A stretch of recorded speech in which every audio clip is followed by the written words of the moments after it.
everybody? It's Antonio Chicken House, and look, I'm gonna talk to y'all about something when it comes to semen retention, and this is my personal outlook on relapsing.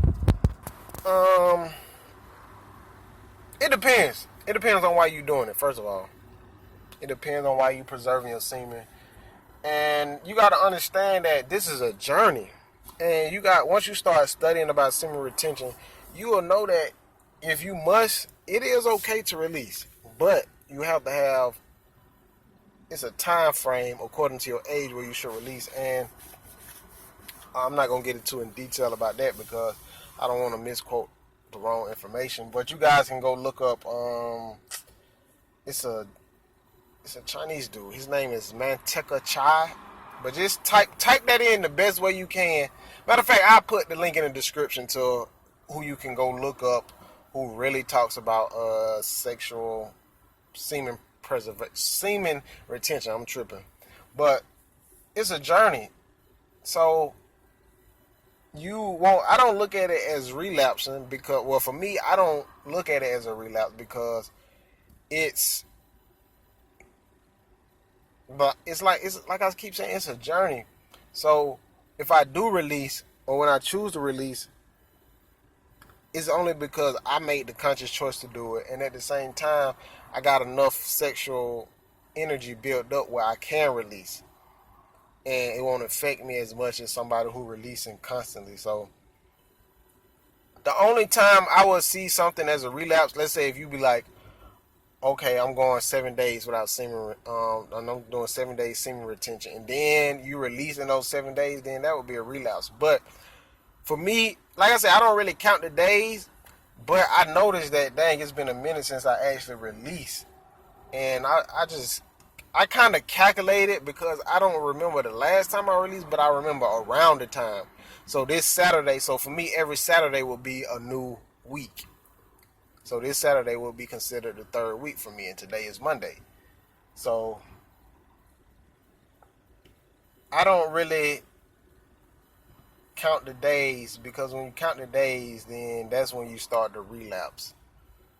But whenever I choose to release, it won't be a relapse because semen retention is not something I'm just doing for a week or for a month or 3 months. This is a new lifestyle that I have adopted. So on this journey, I'm going to release, but it won't be considered a relapse because when I release, guess what?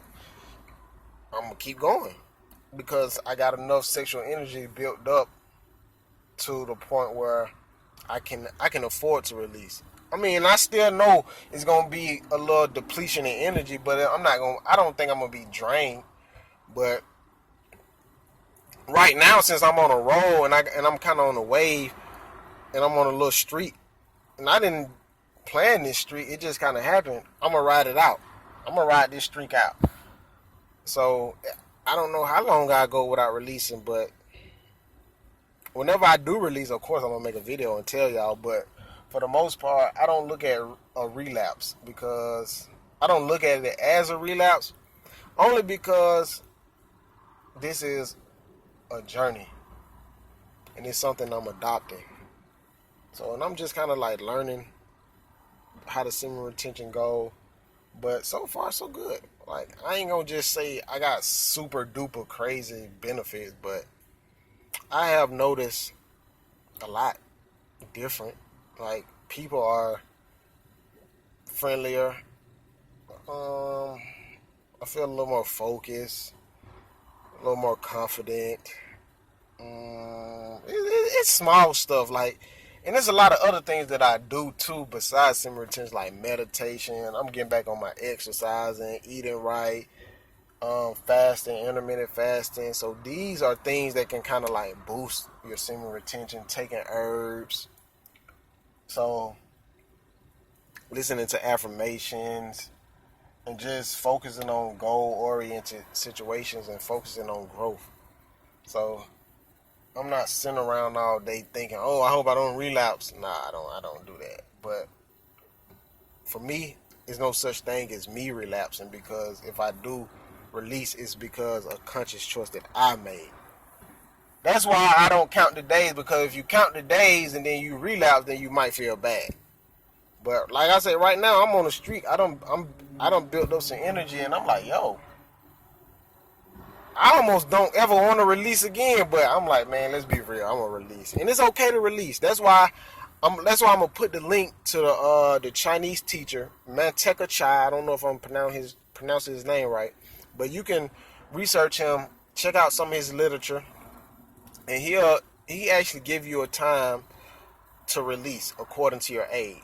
Like for me, like I'm 29. I think he was saying like out of 10 sessions, like say for instance you and your girl have sex, or you have sex 10 times. Out of those 10 times, you can release 8. But he gives you, I think he was like every 8 days or something when you're 29. So for me, that's if you choose to. So for me, if me and my girl had sex 10 times in a row, out of those 10 times, I can release 8 times. But I think out of those 8 times, it's either 10 sex sessions or 8 days. So if I release, let's say for instance we have sex 10 times in a day. I'm gonna try to break it down like this. Out of those 10 times, I could release 2 times, but next time I can release is like 8 days. I don't know if I'm saying that right. I gotta go double check, but you get the idea of what I'm saying. You can release, and it's okay to release. Because it's kind of like a cheat day for like when you exercise. So, but even still, when you exercise and then you got a cheat day and you can eat, you still should have indulged in kind of healthy food, if that makes sense. So, I'm going to see how long I can ride this little wave that I'm on. And when I do release, I'm going to let y'all know. And I'm going to keep y'all updated. But don't beat yourself up over a relapse, because it's definitely a journey. And this is one you want to just continue through life. So don't be hard on yourself, man. Just enjoy the journey. Learn about you, because that's ultimately what this is about. It's about learning about you and elevating and growing mentally, physically, spiritually, emotionally, all of that, so you can be a well-rounded, wholesome individual. So y'all keep growing, man. Don't beat yourself up over the relapse. Keep your head up. And, man, y'all, let's spread this semen retention word, man. Let's get it out here. Peace.